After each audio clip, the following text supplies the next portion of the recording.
پڑتی ہے, انہیں ویکسین دی جاتی ہے, اچھی خوراک دی جاتی ہے تاکہ سارا سال یہ جانور بہترین انداز میں پرورش پا سکے, اور جب قربانی کا وقت آئے تو ایک اچھا اور خوبصورت جانور تیار ہو جسے راہ خدا میں قربان کیا جائے. اگر آپ احساس فاؤنڈیشن کے ساتھ قربانی میں تعاون کرنا چاہتے ہیں تو ہمارے ہاٹ لائن نمبرز اسکرین پر موجود ہیں, ہمارے اکاؤنٹ نمبرز اسکرین پر موجود ہیں, ہمارے نمائندے 24/7 آپ کی رہنمائی کے لیے موجود ہیں. آپ ان میں سے جس بھی طریقے سے چاہیں احساس فاؤنڈیشن کے ساتھ تعاون کر سکتے ہیں. ریٹ لسٹ بھی اسکرین پر موجود ہے, میں آپ لوگوں کی آسانی کے لیے ایک بار پڑھے دیتا ہوں.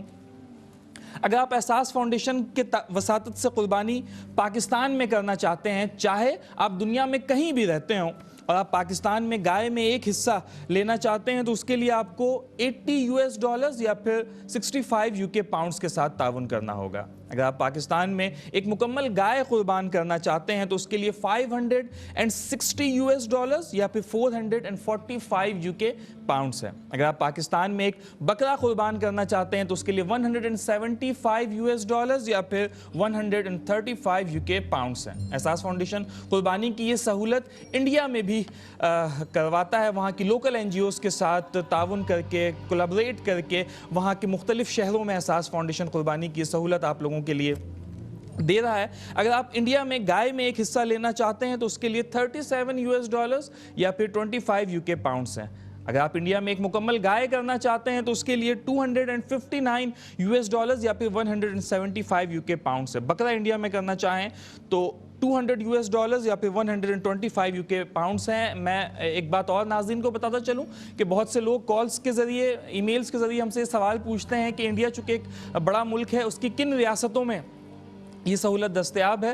تو میں ناظرین کی آسانی کے لیے بتاتا چلوں کہ انڈیا میں اگر آپ قربانی کرنا چاہتے ہیں تو یہ سمستی پور, دربھنگا میں یہ قربانی کی جاتی ہے, مرشد آباد میں کی جاتی ہے, سہرسہ میں کی جاتی ہے, جھارکھنڈ میں کی جاتی ہے, ویسٹ بنگال میں, اتر پردیش اور ہریانہ. انڈیا کی یہ وہ ریاستیں ہیں جہاں پر احساس فاؤنڈیشن وہاں کی لوکل NGOز کے ساتھ قربانی کی سہولت آپ لوگوں تک پہنچاتا ہے. اس کے ساتھ ہی ساتھ جموں و کشمیر جو کہ پاکستان کا حصہ ہے, پاکستان کے حصے میں آتا ہے, اگر آپ جموں کشمیر میں یہ قربانی کرنا چاہتے ہیں تو اس کے لیے بھیڑ, چونکہ وہاں پہ گائے اور دوسرے جانوروں کی قربانی نہیں کی جا سکتی کچھ سوشو پولیٹیکل ایشوز کی وجہ سے, وہاں پہ صرف بھیڑ ہی کی قربانی ہوتی ہے جس کے لیے $225 یا پھر 155 UK پاؤنڈز ہے. ناظرین, قربانی کے حوالے سے تفصیلات تھیں جو احساس فاؤنڈیشن کی تھیں, وہ ہم نے آپ تک پہنچایا. احساس فاؤنڈیشن کے دیگر شعبہ جات کے حوالے سے بھی ہم پروگرام میں وقتاً فوقتاً گفتگو کرتے رہیں گے کہ قربانی کے حوالے سے جو گوشت ہے یہ کہاں تقسیم کیا جاتا ہے, قربانی تو ان دو ملکوں میں کی جاتی ہے, اس کا فائدہ اور کہاں تک پہنچایا جاتا ہے, اور جو چرم قربانی ہے اس سے حاصل کی گئی رقم وہ کہاں خرچ کی جاتی ہے, کون کون سے شعبہ جات ہیں جہاں پہ احساس فاؤنڈیشن آپ کے عطیات کو اور یہ چرم قربانی سے حاصل کی گئی رقم کو یا اور کسی بھی ذریعے سے چیریٹی کی اس رقم کو احساس فاؤنڈیشن استعمال کرتا ہے. یہاں پہ پروگرام میں گفتگو کے سلسلے کو ایک بار پھر سے جوڑیں گے, علماء کرام سے سوالات کا سلسلہ پھر سے شروع کریں گے. اب کی بار میں گزارش کروں گا علامہ شرجیل احمد خان صاحب سے کہ آپ ذرا ہمیں حج کی فضیلت کے حوالے سے سب سے پہلے تو بتائیے کہ قرآن و حدیث میں حج کی فضیلت کے حوالے سے کیا ارشاد کیا گیا ہے. بسم اللہ الرحمن الرحیم. اللہم صلی علی سیدنا و شفیعنا و مولانا محمد و علی آل سیدنا و مولانا محمد مبارک وسلم. بہت بہت شکریہ عمران صاحب. اور سب سے پہلے تو میں احساس کے اس پلیٹ فارم سے جیسے آپ نے میسج ابھی سب کے سامنے رکھا, اسی میسج کو میں انڈورس کرنا چاہوں گا کہ ایک برسہ برس سے ایک ٹریک ریکارڈ کے ساتھ یہ ادارہ اپنی خدمات انجام دے رہا ہے. اور میں ہمیشہ ایک بات یہ کہتا ہوں کہ جب آپ کسی کے ساتھ ہاتھ جوڑیں اور ہاتھ بڑھائیں آگے کہ ہم نے کس کے ساتھ مل کر کسی کام میں کنٹریبیوٹ کرنا ہے, تو 3 چیزوں کو دیکھ لیا کریں. نمبر 1 یہ کہ ادارے کی کریڈیبلٹی کیا ہے, بالکل ٹھیک ہے, اس کی ساکھ کیا ہے. نمبر 2 ادارے میں ٹرانسپیرنسی کا نظام کیا ہے, اس کی شفافیت کیا ہے. نمبر 3 اس کا ٹریک ریکارڈ کیا ہے. تو الحمدللہ جب آپ تینوں بنیادوں پر اس اداروں کو انالائز کرنا شروع کریں گے اور اس کا انالیسس کریں گے تو آپ کے سامنے جو یقین کی جو منزل ہے آپ کو حاصل ہو جائے گی اور آپ کا اعتماد دگنا ہو جائے گا اور آپ بڑھ چڑھ کے ادارے کے ساتھ آگے کام میں اپنا حصہ شامل کرنا چاہیں گے. حج کی بات آپ نے آغاز کیا حج سے, اور علامہ صاحب نے بھی گفتگو فرمائی ذی الحج کے حوالے سے. اس میں دیکھیں سب سے پہلی بات عمران صاحب یہ ہے کہ حج ہے حکم خداوندی. ہمیں یہ جاننے کی ضرورت ہے کہ مسلمان جب دنیا کو دیکھتا ہے تو کس لینس سے دیکھتا ہے.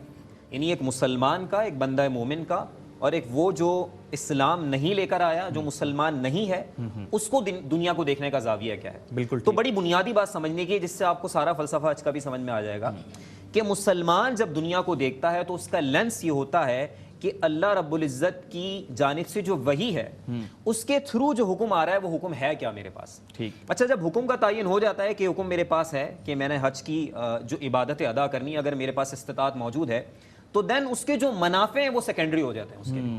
یعنی مسلمان دنیا کو سب سے پہلے حکم کی بنیاد پر دیکھتا ایسا ہی ہے کہ اللہ رب العزت کا حکم اور رضا کیا ہے، اس کا تعین ہو گیا، اب بینیفٹس آٹومیٹکلی حاصل ہونا شروع ہو جاتے ہیں چونکہ اس کا ایمان ہے. جی بالکل، یہ ایمان ہے، یہ ایمان کا لینس ہے نا. یعنی ایمان یہ تقاضا کرتا ہے کہ آپ وحی کو بنیاد بنائیں اور اس کے بعد جو اس کے بینیفٹس ہیں خود بخود حاصل ہونا شروع ہو جاتے ہیں. اور جب بندہ مومن اللہ رب العزت کی رضا کی خاطر آنکھ بن کر کے سرنڈر کرتا ہے، اپنا سر جھکا دیتا ہے، سر تسلیم خم کر دیتا ہے اور اس حکم پر چل پڑتا ہے اللہ کے گھر کی طرف، تو پھر برکتوں کا سلسلہ اور نزول شروع ہو جاتا ہے. سبحان اللہ. اب بندہ وہاں پہنچتا ہے، وہاں جا کر جب حج کی ادائیگی کرتا ہے، وہ بندہ جس کو استطاعت اللہ رب العزت نے عطا فرمائی ہے، تو اب یہاں سے رسول اللہ علیہ الصلوۃ والسلام کا جو طریقہ ہے حج ادا کرنے کا، وہ اس کے لیے سب سے پرائمری چیز بن جاتا ہے. یعنی حج کی ادائیگی کرنی ہے تو رسول اللہ علیہ الصلوۃ والسلام کے بتائے ہوئے طریقے کے مطابق کرنی. یہاں پر میں صرف ایک بات ایڈ کر دوں عمران صاحب، وہ بات یہ ہے کہ تاریخ ہمیں بتاتی ہے کہ یہ حج کی عبادت کوئی اب کی نہیں ہے، یہ قدیم عبادت ہے، ظاہر سی بات ہے. لیکن سید عالم صلی اللہ علیہ وسلم سے پہلے تک حج کی جو صورت ہے اس میں بگاڑ پیدا ہو گیا تھا. یعنی سیدنا ابراہیم علیہ السلام کا جو طریقہ تھا حج کا، اس کے اندر لوگوں نے بگاڑ پیدا کر دیا. وقت کے ساتھ ساتھ پوری ڈسٹورشن ہو گئی، یہاں تک کہ بخاری شریف کی روایت کے مطابق یہ بات واضح ہوتی ہے کہ لوگ برہنہ طواف تک کیا کرتے ہیں. ایسا ہی ہے. اور اس کے مناسک میں بگاڑ پیدا کر دیا تھا. یہاں تک کہ قریش کے بارے میں بات موجود ہے کہ وہ تو عرفات کے لیے نکلتے ہی نہیں تھے، وہ کہتے تھے ہم تو حرم سے باہر ہی نہیں جائیں گے، ہم تو اسپیشل لوگ ہیں، پروٹوکول والے لوگ ہیں. تو رسول اللہ علیہ الصلوۃ والسلام نے سنت ابراہیمی پر زندہ کیا اس کو، بلکہ عرفہ کے بارے میں فرمایا کہ الحج عرفہ، کہ عرفہ ہی اصل حج ہے، اس کی برکت بیان فرمائی. تو رسول اللہ علیہ الصلوۃ والسلام نے حج کو زندہ فرمایا اس طریقے پر، سیدنا ابراہیم علیہ السلام کے طریقے کے مطابق. پھر یہاں پر ایک اور بات میں ایڈ کرنا چاہوں گا کہ حج کا جو پورا سفر ہے اس کی ایک ایک اسٹیپ کے اوپر آپ دیکھیں کیا کیا برکتیں اللہ رب العزت نے رکھی. مطاف کی اگر میں صرف بات کروں تو وہ روایت ابھی میرے ذہن میں آ رہی تھی کہ آپ علیہ الصلوۃ والسلام نے فرمایا کہ یہ جو رکن اسود اور رکن یمانی کے درمیان کی جگہ ہے، جو دیوار ہے، یہ وہ مقام ہے جہاں پر 70,000 فرشتے اہل ایمان کی دعاؤں پر آمین کرنے کے لیے معمور ہیں. سبحان اللہ. اور یہ تک امام فاقی رحمۃ اللہ علیہ نے اخبار مکہ کے اندر لکھا ان حول الکعبۃ قبور 300 نبی، کہ یہ خانہ کعبہ کے ارد گرد کی جو جگہ ہے جس کو ہم مطاف کہتے ہیں، یہاں پر انبیاء کرام کی قبور موجود ہیں، 300 انبیاء کرام کی قبور یہاں پر موجود ہیں. پھر ایک روایت کے اندر یہ بھی آتا ہے، آگے جا کر ہم پڑھتے ہیں کہ صرف رکن یمانی اور رکن اسود کی درمیان کی جو جگہ ہے یہاں پر 70 انبیاء کرام کی قبور موجود ہیں. یعنی یہ سارے کے سارے جو مقامات ہیں یہاں پر پچھلی باقیات موجود ہیں اور انبیاء کرام کا آپ یہ سمجھ لیجئے ایک نسبت وہاں موجود ہے.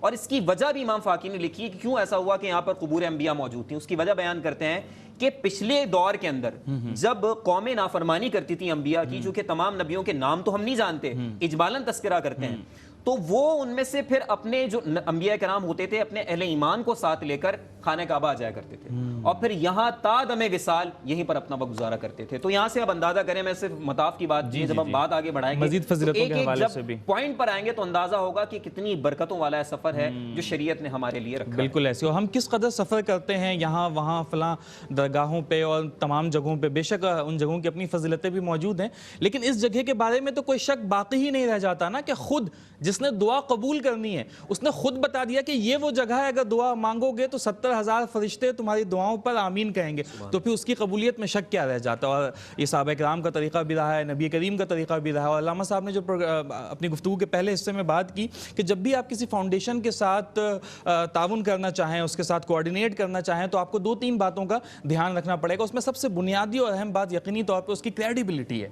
ہم دنیا میں کوئی بھی کام کرنے جاتے ہیں تو اس سے پہلے ہم بڑی چھان بین کرتے ہیں. ہم نے کوئی گاڑی خریدنی ہو تو اس کے ریویوز دیکھتے ہیں، اس کے حوالے سے ویلاگس دیکھتے ہیں، بلاگس پڑھتے ہیں، پھر جا کر ہم کوئی فیصلہ کرتے ہیں. ہمیں کسی ڈاکٹر کے پاس کوئی مرض لاحق ہو، کسی ڈاکٹر سے علاج کروانا ہو تو ہم بڑی تحقیق کرتے ہیں. لیکن جب بات دینی احکام کی ہوتی ہے تو پھر ہم اس میں صرف نظر کر جاتے ہیں اور ہم کہتے ہیں کہ ٹھیک ہے بس فلاں صاحب نے جو کہہ دیا ہم اس پر یقین کر لیتے ہیں اور کوئی بات نہیں. ایسا نہیں ہے، ہمیں اس کی کریڈیبلٹی کو ضرور دیکھنا چاہیے. آپ تمام ناظرین یہ بات جانتے بھی ہیں، میں یاد دہانی کے لیے دوبارہ بتاتا چلوں کہ احساس فاؤنڈیشن کی کریڈیبلٹی یقینی طور پہ کسی بھی شخص سے بالاتر ہے. Action sparks louder than words.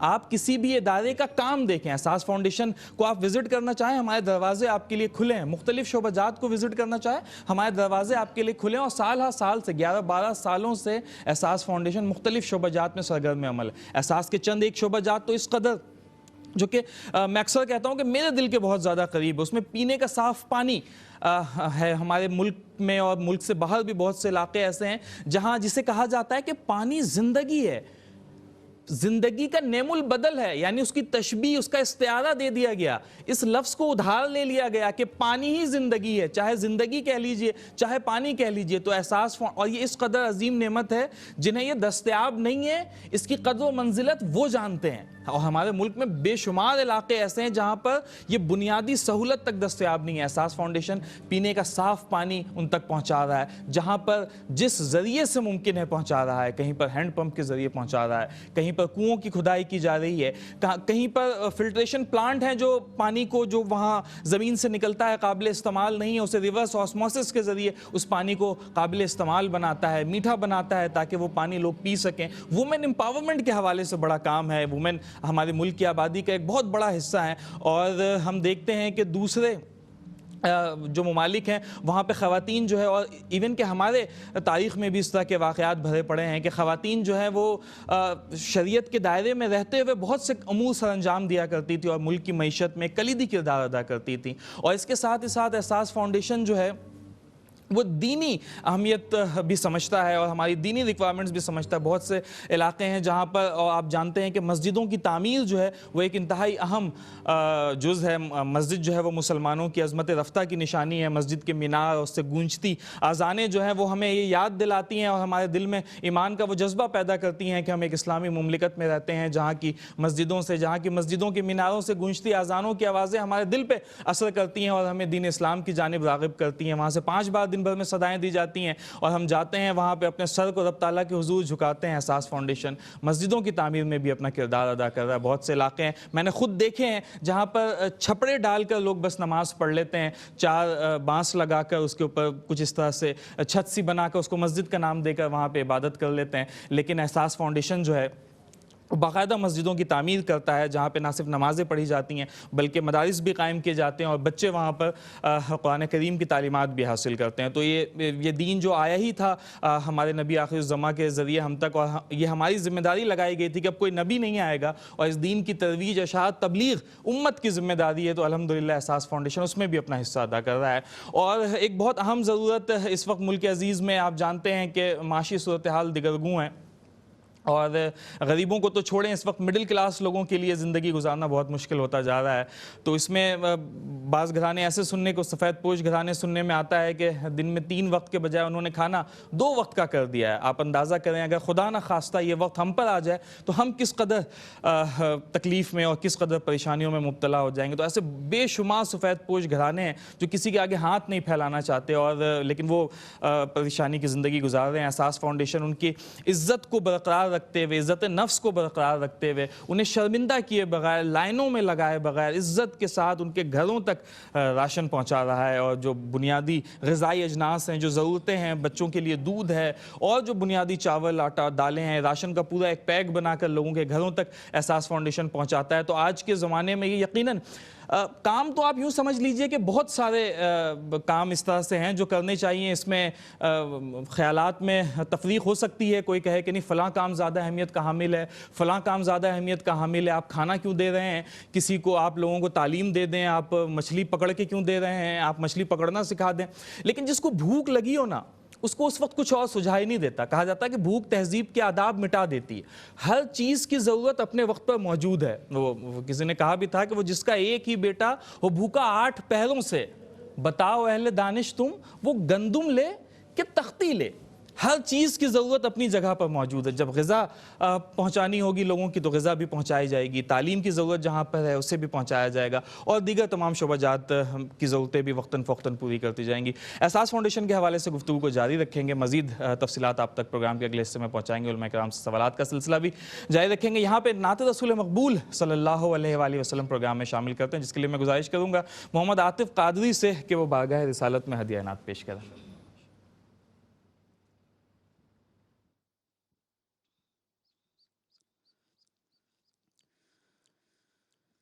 درے رسول پہ جانے کی آرزو ہے مجھے، درے رسول پہ جانے کی آرزو ہے مجھے، وہیں پہ نعت سنانے کی آرزو ہے مجھے، وہیں پہ نعت سنانے کی آرزو ہے مجھے، در رسول پہ جاؤں وہیں کا ہو جاؤں، در رسول پہ جاؤں وہیں کا ہو جاؤں، غلام خود کو بنانے کی آرزو ہے مجھے، غلام خود کو بنانے کی آرزو ہے مجھے، در رسول کو پلکوں سے اپنی صاف کروں، در رسول کو پلکوں سے اپنی صاف کروں، کہ آنکھیں در پہ بچھانے کی آرزو ہے مجھے، کہ آنکھیں در پہ بچھانے کی آرزو ہے مجھے، وہیں پہ نعت سنانے کی آرزو ہے مجھے، اور تم ہی بنا کے بگڑی سعید کی آقا، تم ہی بنا کے بگڑی سعید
بہت خوبصورت ماشاءاللہ، زندہ باد جناب عاطف قاری صاحب، بہت ہی خوبصورت نعت آپ پیش کر رہے تھے۔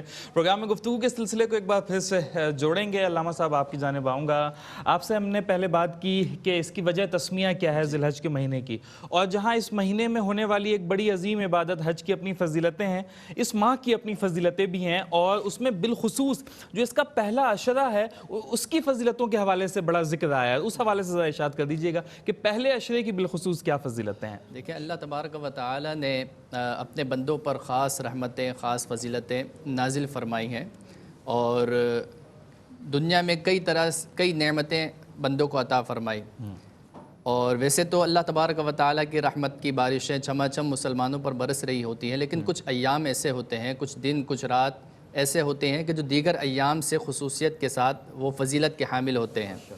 انہی میں سے یہ عشرہ ذی الحجہ، یعنی پہلا جو 10 دن ہے جسے عشرہ ذی الحجہ بھی کہتے ہیں، تو اس کی بھی بڑی خاص فضیلت ہے کہ دیگر ایام سے زیادہ اللہ تبارک و تعالی نے ان ایام کو فضیلت عطا فرمائی۔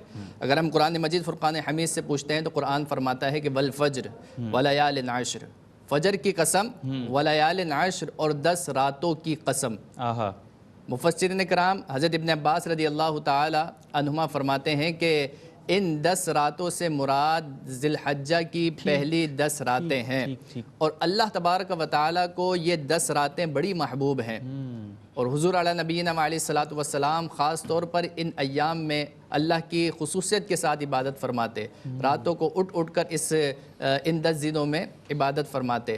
تو فجر سے مراد مفسرین کرام بیان فرماتے ہیں یا تو فجر کی نماز مراد ہے کہ جس میں دن اور رات دونوں فرشتے جمع ہوتے ہیں، یا اس سے مراد جو ہے وہ ذی الحجہ کی صبح مراد ہے، یعنی 10 ذی الحجہ کی صبح، کہ جس دن اللہ تبارک و تعالی کی راہ میں مسلمان قربانی کرتے ہیں۔ تو فجر کی قسم بھی ارشاد فرمائی، اور 10 راتوں کی قسم بھی ارشاد فرمائی۔ تو جس 10 راتوں کی قسم اللہ تبارک و تعالی ارشاد فرما رہا ہے، تو آپ ذرا سمجھ لیجئے، جان لیجئے کہ اس کی اہمیت اور اس کی فضیلت کس قدر زیادہ ہوگی۔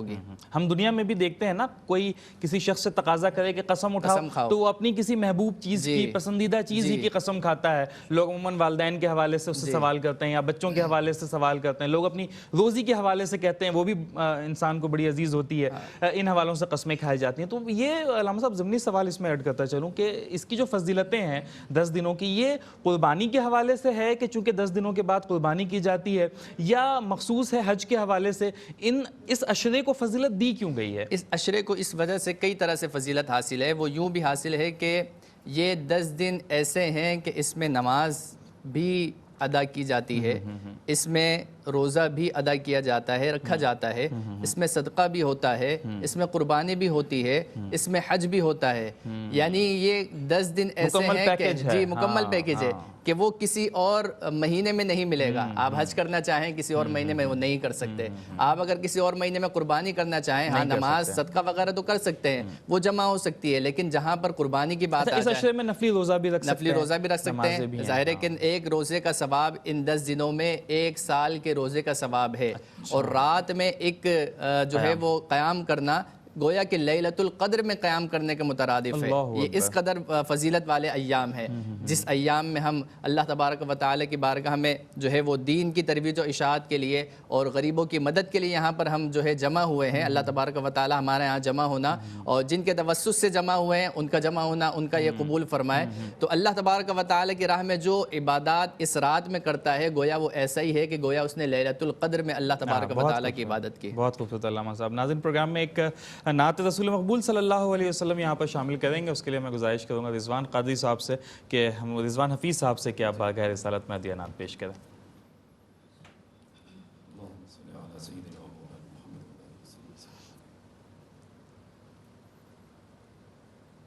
کھویا کھویا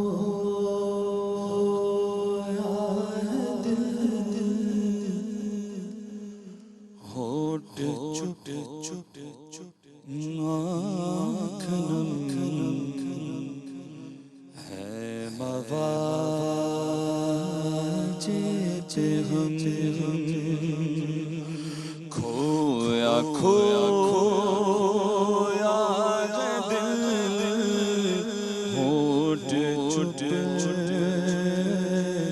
آنکھ نم ہے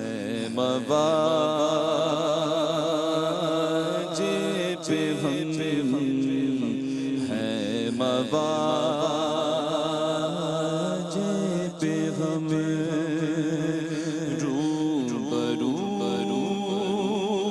نکلا ہے ان کا کرم ہے مواجہ پہ ہم ان کے لا ہے ان کا کرم ہے مواجہ پہ ہم ہے مواجہ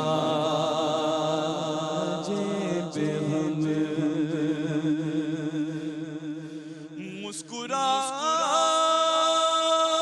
مسکراتی ہوئی ہر تجلی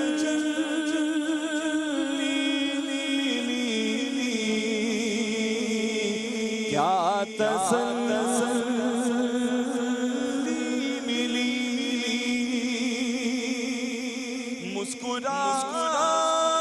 مسکراتی ہوئی ہر تجلی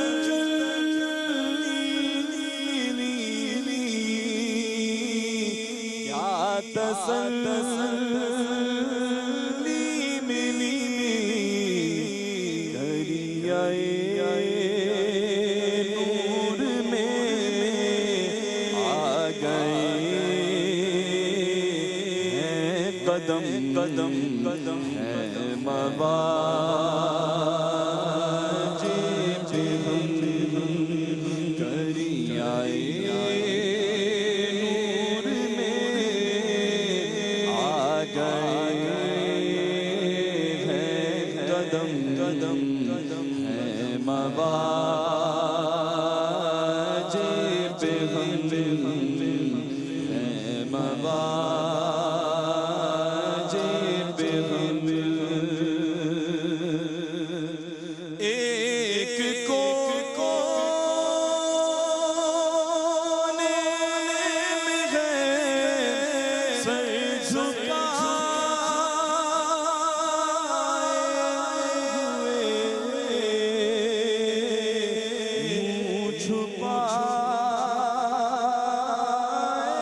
ہوئے ایک کونے میں ہے سر جھکائے ہوئے چھپائے ہوئے گردنے ہے کہ بار ندامت سے خم ہے مواجہ پہ ہم گردنے ہے کہ بار ناظرین، اگر آپ ایسی ہی مزید ویڈیوز دیکھنا چاہتے ہیں تو ہمارا ARYQTV کا چینل سبسکرائب کیجئے اور بیل آئیکن کا بٹن دبانا نہ بھولیے تاکہ آپ سے کوئی پسندیدہ پروگرام مس نہ ہو جائے۔